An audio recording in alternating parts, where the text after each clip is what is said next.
Hey, welcome back, everybody, to the Financial Advisors Workshop. This is the show where we talk to some of the folks in the financial advisory industry, the top people, hear how they do their business and learn from them, and we all learn from each other. Today, we've got Rob Schultz, and Rob is running a very big shop hooked up with Osaic. Rob Schultz, I'd like to welcome you to the Financial Advisors Workshop. Thank you very much, Brian. Excellent. So, Rob, you are one of the four owners of a very large company now, and that's very impressive. Could you give us a little bit of background on how you got started in the industry, and then progression and how you got to where you are now? Sure. Well, when I started coming out of college, I was on a pre-med track and kind of got tired of some of the coursework. If you've ever taken O chemistry, that's Yeah. a difficult subject, and just got kind of tired of that. But I really wanted to be helping people, and so, but I did like finance as well. So I switched over to some public accounting classes after college and some graduate work and extension classes through UCLA. And I was taking public accounting. My father was in that world, and so I liked the material, but it really wasn't helping individuals. And so I was introduced to the personal financial planning program, which was very similar. It was in the same department. And so I just was able to transition over to that department, learn about personal financial planning, and then got an internship working 6 months as a compliance intern, and then ended up getting licensed and really jumped right into working in the financial planning world just out of college. Great. So, so the idea is that you went into the financial planning world. That's how you saw it. As compared to like brokerage sales or insurance sales, it was financial planning specifically is what you went into. Yeah, it was definitely a financial planning focused firm. There were some people that had come from more of an insurance background, but my mentor, when I initially hooked up with the group, was very financial planning focused and did pretty comprehensive planning for everyone. So it wasn't a product focused relationship; it was very holistic. Okay. So then you hooked up, you did some internships, you hooked up with a shop that did financial planning. Yes, and so it was the same place I did a internship with the compliance department. Got to learn a little bit about the back office side of things. That was helpful, and it still helps me today.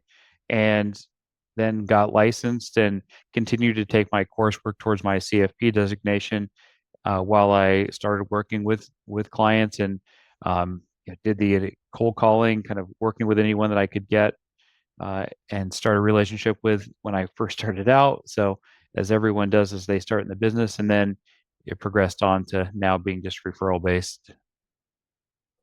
Okay. All right. Interesting.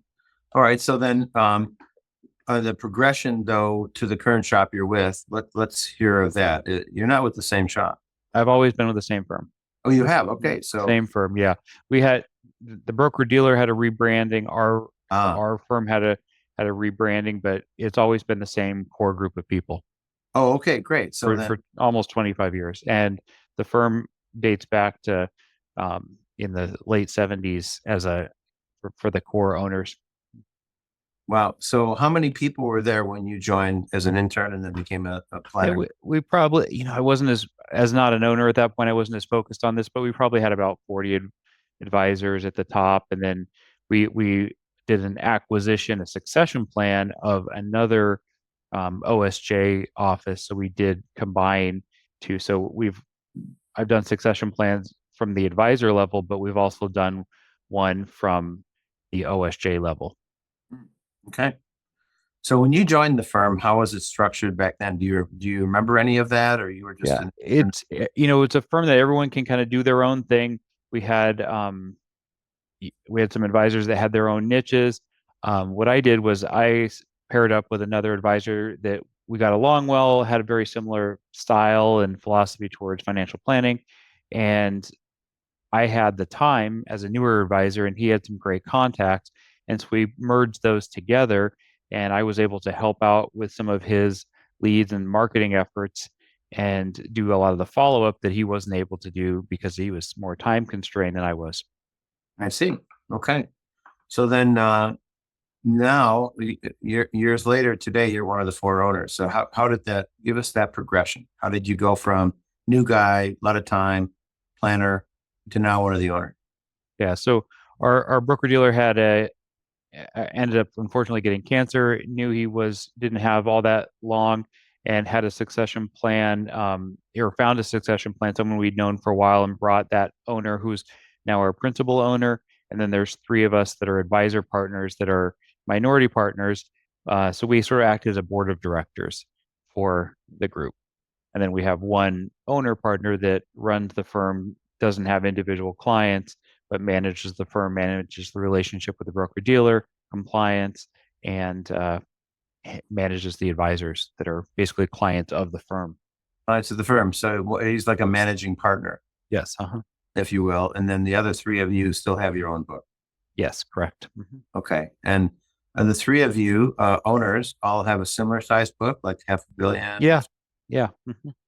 So, yeah. Because he wanted to offered it to the top people, and wanted to, have the people that have an outsized impact on the success of the firm have a voice at the table. okay. Very good. Well, good. So how does that work? How do the four of you guys get along? And Yeah, it gets along. We get along great. Obviously, we're very close, and it's helpful because we can run stuff by each other, both just on an ad hoc basis, or we do meetings about every quarter where we go through a formal agenda of things we're looking at in terms of hiring, processes, marketing, where we spend money, new advisors that we're recruiting, or maybe advisors that we think maybe aren't a good fit, either from a personality or compliance perspective. And so it allows like a sounding board that we can talk amongst ourselves. So that's one of the key reasons for it. nice, nice. Well, good. So in the pre-discussion, we talked about like different generations within your firm, and you framed it in that way. Let's talk a little bit about that and how you focus on different generations for different reasons. Sure. Yeah. And so with my partner that I've worked with for years, he's a little bit over 10 years older than me. And so there's a multi-generational succession plan. We've also fostered two younger advisors, brought them up, and now they have established businesses as well. So we've aided in their succession plans with other advisors. So that's been the tier here where we've got sort of three generations. Um, and as we transition out, we've transitioned other advisors out as they've retired as well. And so those books of businesses are now with us. And eventually those could be transitioned, either those clients or those clients' families and children, to our younger advisors who are more in the Gen Z uh, demographic. Okay. So then how do they come into the firm? What is the career path for Gen Z types? Yeah. So since we're not a firm that has a formal training program, what we've done is hired people that would perform like paraplanner type roles. Mhm.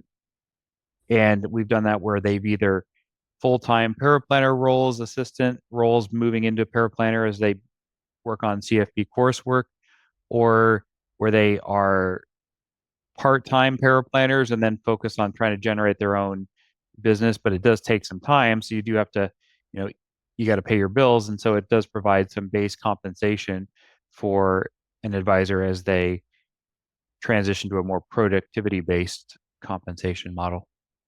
So there's a progression there. Okay. And do you bring in folks of the top age generation as well? Of what age generation? Of the top age, kind of 60 plus. Yeah, we've had some career changers as well as people that have moved from other broker dealers. That's or a lot of advisors out there are sort of on an island. There's a lot of like solo shops, just gentlemen that are or ladies that are out there with maybe a broker dealer or an RA affiliation, but really running an office by themselves. And so we've actually had a lot of success with those people joining our firm for a few reasons. One, offloading some of their compliance burden. We are also offered to generate some community because the broker dealer we're affiliated with has over 10,000 advisors. And so you go to a conference, there might be a lot of people, but you might not know anyone. at that conference. And so it provides the ability to have a group within this larger community. So that's one of our key value adds, the community, the compliance. We have a marketing person on staff that can assist with practice management and getting out your brand and your processes, your social media. Um, we've also had other firms that have compliance people that they don't want to maintain this large compliance staff, and so we've brought them in, either hiring their compliance people or they're just able to offload that function onto us, depending on their size. Okay, very good. And then how does the succession work with that generation? Do they come in as a part of a succession plan, or they just wait? I did one where a gentleman joined the firm. Um, we got to know each other and thought it would be a good succession plan. So me and my partner, we had him join as part of a succession plan. Others have joined knowing that there were a whole stable of people that they could um, network within our group, and then they've found a nice fit within the group because we do a conference within our firm, and as well as when we go to the broker dealer conferences, we do internal um, dinners and networking together. So you can meet people within our firm, and they can find the right fit as you kind of live with the people in your work life for a few years. Nice. Now, when you mentioned the broker dealer, is this broker dealer part of the Osaic network or someone different than that? So Osaic is the broker dealer, and then we have Okay. an independent RA that we use. Okay, so when you mentioned that you guys have a small ownership stake in the broker dealer, that's Osaic. It is, yes, but it's a Oh, good. very, very, very small percentage. Very small, yeah. Because that's a very, very big shop. There aren't they the second largest now, as you say? Yes. Okay. And so now, how has that worked? I know Osaic is just a new name in the last year, and they had bought Advisor Group and Yeah. all these others, Woodbury and all these other names. How's that coming together?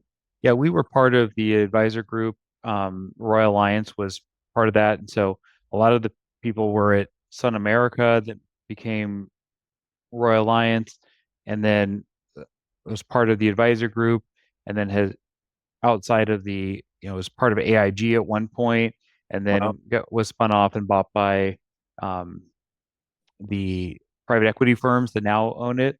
And so it's been a transition, but it's been very seamless for us. I mean, there were some hiccups with the financial crisis back in '08 with the AIG ownership, but aside from that, it really was not. I mean, the financial crisis was a much bigger problem than having the AIG ownership of the broker dealer. Hmm. Interesting. Great. Well, good to hear that's working. There's a scale there too, which could offer some great benefits. Yeah, So absolutely. That's why we do it, because the technology, the cybersecurity, the compliance cost, the leverage with the custodians, that's something that our firm, even though we're a decent size OSJ firm, we're nowhere near the scale of Osaic. And so we piggyback on them as well. yes. Well, good. So now in the beginning, you talked about how every advisor kind of did their own thing. But then as advisors have joined, has that changed a little bit? Are you all similar that you're all planners, or do you have different styles within the firm? Yeah, we're all financial planners, but everyone has their specialty, maybe in their client base or the products that they are very adept at. So, and we do, like we just did 2 weeks ago, we did a study group with our with the advisors. We're doing them in two different areas, and just half a day, come in, talk about what we're doing in our practice, have 3 or 4 topics that we want to go through it. And, I took some things away and implemented some new business with a vendor that it was recommended to me just this week from that study group. So it's been very valuable. So we do internal discussions, but we also have some advisors. Like we have one team at our office that is a 401k specialist, and they do a great job, all the ins and outs of a 401k. And I'm smart enough to know that they're smarter than me at 401k administration. And so I partner with them so I can do the things that I want to do, which is meeting with the individual participants or the business owners who would be the client. And then they are great at doing all the notices, the compliance, the 5500 testing, and dealing with the record keepers. So we split business, but I get to do the stuff I want to do, offload some of the work, and they get some of the compensation. But I'm perfectly happy that for that because I'm getting compensated for the work I actually want to do, and then they're getting compensated for the work that they're excellent at doing. Nice. Now, back to just your practice. Your practice is about $500 million, so it's a very big practice. So, first of all, congratulations on building it.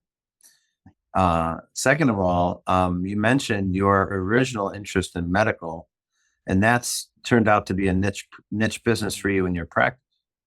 Yeah, so kind of, I don't know, it wasn't really intentional. It was more so that my mentor Craig had some ins at some of the hospitals, and then we were doing some public speaking for those hospitals and those residency programs. So that was more the niche. It really wasn't because I had a training in medicine or pre-med program, but it just kind of worked out that way. Nice. So, what kinds of things do doctors need to deal with that are different than the average investor? Yeah. Probably the two main things would be starting out with a mountain of debt and then starting out later in their careers and possibly having a condensed career. So, where a lot of their friends out of college are making money by the time they're 25, they might not be making real money till their early 30s. So, having potentially a decade start on saving is a big impediment, and we all know how compound interest works. So, having 10 years less of compounding in your retirement plans can be pretty substantial. Fortunately, they make more than the average professional, and so there is the income to usually catch up. But those are probably the two main factors that are most important. Interesting. Yeah. No, that's what they have very different ways of thinking, and they're kind of in a very different world than a lot of Americans. So, but have you found that as you have developed that niche, that you get more and more referrals from doctors about doctors? Like, is there like a internal Yeah, club that you're part of? yeah. So we've developed a client base of people we really like to work with. They appreciate what we do, and they tend to refer people who are also like that. And so it's a very it perpetuates itself very well because the people that we want to work with are referring us their friends, their colleagues that are very similar to them. So the people that come in the door are pretty close to ideal clients all the time. Yes. So yeah, that's really good because it's the people that they spend all their time with, right? They're at work, they're colleagues from their practices. We tend to get a lot of like retirement plan business for the groups. So they might be a partner in a firm, they need a retirement plan, a defined benefit plan. So we'll end up being the advisor on the plan and then end up having individual relationships with a lot of the members of that group. Nice. Nice. Good. Are there others in and it's NWF is the name of the, Yes, uh-huh. right? Yeah. Are there others in NWF that do medical, or are you primarily exclusive? There are that have advisors that have physician clients. I would say we probably have the highest percentage, our group of myself, my partner Craig, and then our other partner Willa, that's our three-tiered group of advisors. So we have probably the largest concentration, most expertise in that area. Excellent. So, Rob, when you do plans for the doctors, obviously you mentioned the issue that they have 10 years where they're paying off debt and they kind of lose that as far as compound growth in their plans. How do you structure it that they catch up? Do they keep that debt out there and grow a portfolio with debt on the side and wait to pay it off later? Or how do you manage that? Yeah, they're usually going to go down one of two paths. It's either going to be an accelerated payoff program or working towards public service loan forgiveness. And that Mhm. is always changing because the rules keep changing, especially over the last few years for public service loan forgiveness. So if they're going down the route of public service loan forgiveness, then we go through all the requirements, the employment certification form, the technical things that they need to do to keep on that schedule of getting their loans forgiven tax free, which is the current law, which is a Right. really great benefit. And sometimes we do some analysis of if they're taking two jobs and one's eligible for it and one's not, which job is really the better job for them financially. Um, Mhm. so that's one route is the PSLF route. And so Okay. those are people at like academic nonprofit institutions. But if you're going to go work for, Optum, United Healthcare, a private practice, you're going to have loans and they're not going to get forgiven. So for those people, the people coming out today are probably at fairly high rates in the sixes or above for their student loans. Sure. And so there we're looking at potentially refinancing or just doing an accelerated repayment schedule, still doing some retirement savings to get the match and some tax deductions, but we're not doing a lot of saving outside because it's pretty hard to earn more than that on an after tax basis, especially risk adjusted. So we're doing paying off. We do have our in the early years, student loans were down at 2%. So we do have a lot of people that are still on these auto pays of 2%, but those people are fine with it because they realize that their loans are so low that you can get more in a savings account these days than you can a than they're paying on their interest even after taxes. Nice. Sounds like you really know the nuances to it, and there's some dancing to be done as far as like structure. But it's a great niche that you know that. Yeah, and then they have to catch up, and but then a lot of times we'll do things like backdoor 401k contributions. So after tax 401k contributions, we have serve a lot of people at the University of California system. They have an after tax contribution they can make to their retired defined contribution plan. So we do that and convert it to Roth. Private practices, we have a lot of experience with defined benefit plans. So that also is helpful because those are a little bit more complex, but they sure get some really nice contributions to catch up. Very nice. Well, good. You have a great practice. Are there any other unique practices that are within NWF that you might want to mention? Like, is there a sports celebrity team, or is there something very Yeah, we, unique? we don't do the sports library. I think probably the most unique one is we've got the 401k specific practice. Okay. Um, and then we've had other people that specialize in specific areas of um, I mean, we are based in LA, so there are a lot of people that are in the entertainment world. We have some people that specialize in real estate. We have an advisor that's specialized in working with boat captains in Seattle. So that was a very specific niche. Oh, captains in Seattle. That's interesting. Give us a minute or two about that. What unique things do boat captains have to worry about? Yeah. Well, it's similar in Southern California. There's a lot of longshoremen as well that those are people that work in a very like structured union environment. They get paid extremely well, um, which is, wonderful. But they tend to have to pay their dues before they finally get these jobs that are very good jobs. They can't work forever because there's some work restrictions, and it sometimes can be a pretty physically demanding job. So kind of like the physicians, takes a while to get started, and then you have a compressed time frame, but you do make a lot of money relative to the training and education. So Nice. that's Very interesting. Very interesting. Well, great. Well, good, Rob. Well, we're coming to the end of our discussion here. I just wanted to see, where do you think the industry is going now that you've seen your development and now you're part of Mosaic and you're learning all this stuff that's out in the industry? Where do you think the industry is going? I would say scale is more important than ever, both from the broker dealer and then the individual firms. We've seen this with the roll up, so I don't think it's earth shattering news. But I think with the broker dealers, there's only going to be a few players. I mean, even the large ones like TD and Schwab merging last year. I mean, those are two big entities on their own, but felt the need to merge for scale as well.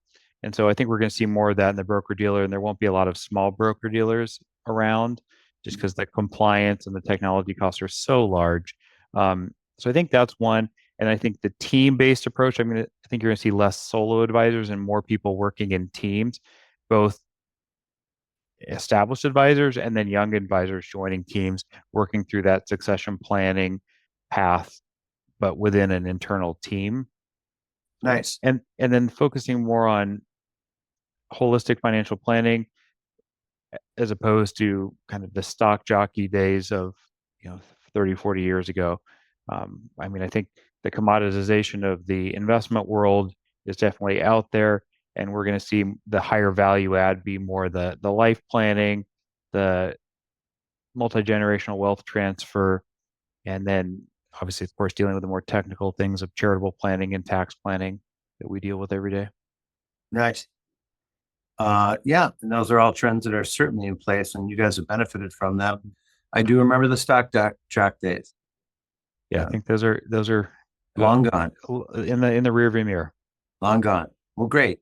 One big final question. You've been a great success. Your firm's a great success. Can you share an idea or any one or a group of ideas with our group as to why you've been so successful? Sure. I would say one of my mottos is getting the hard stuff out of the way first in the morning. I mean, it's the little things that matter. It's the daily routine. And so, there might be the client that you might not want to call. There might be the issue you might not want to deal with, but focusing on those things first, I think is the most important from an operational perspective. And then, being in front of the clients, especially when times are difficult, like during COVID, during '08, being out there in front of them, because it's not always the easiest call to make after they know they've gotten a statement that might be down in early 2020 of what 35% in the market. So that could be really difficult, but making those calls, that's when they want to hear from you. And so I think they're not easy, but doing the hard stuff. And a lot of advisors don't, right? Or people generally don't. It's hard. No, they're just more reactionary, and just you need to be proactive. Awesome. Do the hard stuff first. Work hard. Do well for your clients. That's a great message. Thank you, Rob. All right. Thank you, Brian. Thank you. And thank you so much for being with us today. I think we all learned a lot, and we'll check back with you again soon and see if we can learn more later on. So thanks again for being with us on the Financial Advisors Workshop. And thanks everybody else. Thank you all for joining. And we're going to be back again in the next few weeks with another great advisor who is running a fabulous shop like Rob Schultz and his partners. So thanks everybody for being with us, and over and out for today.